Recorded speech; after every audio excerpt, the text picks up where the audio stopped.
i7 ગુજરાતનો અવાજ। નમસ્કાર દર્શક મિત્રો, i7 ન્યૂઝ ગુજરાતીની સાથે હું છું આપની સાથે પાયલ બામભણિયા। તો જોઈએ આજના મહત્વના સમાચાર। જંબુસર તાલુકાના નોબાર ગામે પંચાયત ભ્રષ્ટાચાર મામલો ઉછળ્યો।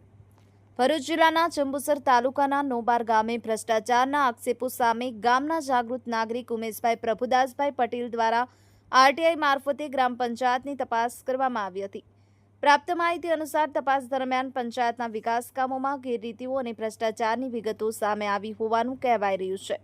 ગામના કેટલાક નાગરિકોએ આ મામલે તાત્કાલિક કાયદેસરની તપાસ શરૂ કરવા અને જવાબદાર અધિકારીઓ સામે કાર્યવાહી કરવાની માંગણી ઉઠાવી છે। લોકોનો આક્ષેપ છે કે ભ્રષ્ટાચાર મોટા પાયે થયેલો છે અને વિકાસના કામોમાં થયેલી ગેરરીતિઓના કારણે ગામના હિતને નુકસાન થયું છે। સ્થાનિક સ્તરે આ મામલે ચર્ચાઓ ગરમાઈ ગઈ છે અને જવાબદાર તંત્ર પાસેથી વહેલી તકે કાર્યવાહી થવાની અપેક્ષા વ્યક્ત થઈ રહી છે।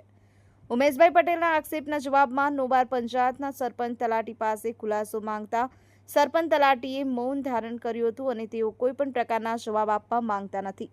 Narendra Sharma, i7 news Gujarati, Anand.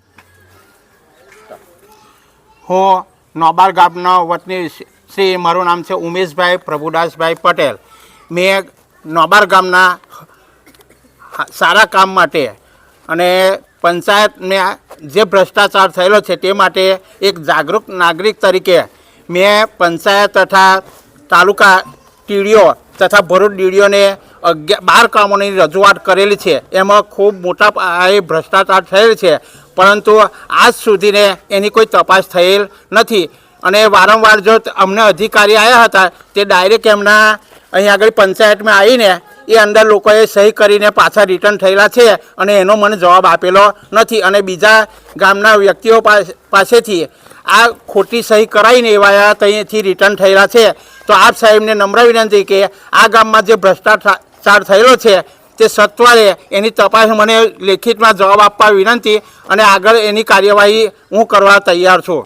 કયા કામો હતા તમારા? અમારે કામોમાં મેં 12 કામોમાં જણાવ્યું હતું। તેમાં મેં તાલુકા ડીડીઓને, ટીડીઓ જંબુસર ડીડીઓને અને ભરૂચ ડીડીઓ આ આખી ફાઇલ મેં બનાવેલી છે। એ 11 કામોમાં હું તમને લેખિતમાં જણાવું કે હસમુખભાઈ ડાયાભાઈ પટેલ અને નગીનભાઈ સનાભાઈ પટેલના જે બ્લોક નાખેલા છે તે અધૂરા નાખેલ છે। બીજું, પ્રજાપતિ વાસમાં બ્લોક પેવિંગનું કામ અધૂરું કરેલ છે। ત્રીજું, ચીમનભાઈ ડાયાભાઈ પટેલના જે બ્લોક પેવિંગ કર્યું છે તે પણ ઓછું નાખેલ છે। પછી આંગણવાડી નંબર 1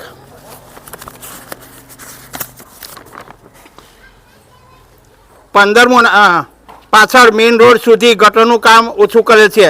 નાના પન્ના હેઠળ યાકુબભાઈ દાદાભાઈના ઘરેથી દક્ષિણ બાજુએ આંગણવાડીના ગટર સુધી લાઇનનું કામ કરેલ નથી। નાના પંચ હેઠળ અમરસંગના ઘરેથી ઓવારા રસ્તા તરફ ગટર લાઇનનું કામ અધૂરું કરેલ છે। પછી અપ્યાપીના જે બ્લોક પેવિંગ કરેલા છે તેમાં મોટી ગરબડ થયેલ છે, તે પણ ઓછું કામ કરેલ છે। નાના પંચ હેઠળ અબ્દુલ અમરસંગના ઘરેથી બશીર હિંમતના ઘર તરફ જે લાઇનનું કામ કરે છે તે પણ અધૂરું કરેલ છે। જિલ્લા પંચાયત RNB ડિવિઝન મેલડી માતાનું મંદિરમાં આ ભગવાનને પણ ત્યાં છોડવામાં આવેલા નથી અને જે ત્યાં આગળ અપ્યાપીર છે આ એક ખરેખર ભગવાનનું કામ છે, એની અંદર પણ એવો પૈસા છોડેલા નથી અને મોટી ઉછાપટ કરી છે। 10મું RNB મેલડી માતાના મંદિર તો આવી ગયો। પછી 15 નાના પંચ હેઠળ પ્રવીણભાઈ અંબાલાલ પટેલના ઘરેથી વાઘરીવાસમાં ગટર લાઈનનું કામ કરે છે તે પણ અધૂરું છોડેલ છે। બીજું 12મું કામ જે મુકેશભાઈ વસાવા નવી નગરીમાં છે તેમને ભાઈ જે ગટર લાઈન છે તે પણ અધૂરી છોડીને એમાં પણ મોટો ભ્રષ્ટાચાર કરે છે। આવી મારી માગણી છે કે આટલી બધી ભ્રષ્ટાચાર છતાં એની અત્યાર સુધી પણ કોઈ તપાસ કરવામાં આવી નથી, તો વહેલી તકે એની તપાસ થવાય અને જે સરપંચ છે અને ડેપ્યુટી સરપંચ હવે અમને તપાસ કરવા આપ્યા હતા તે મારી સાથે આમ ખોટી બોલાચાલી કરી અને એ લોકોએ બીજા વ્યક્તિઓ પાસે સહી કરાવી દીધેલ છે।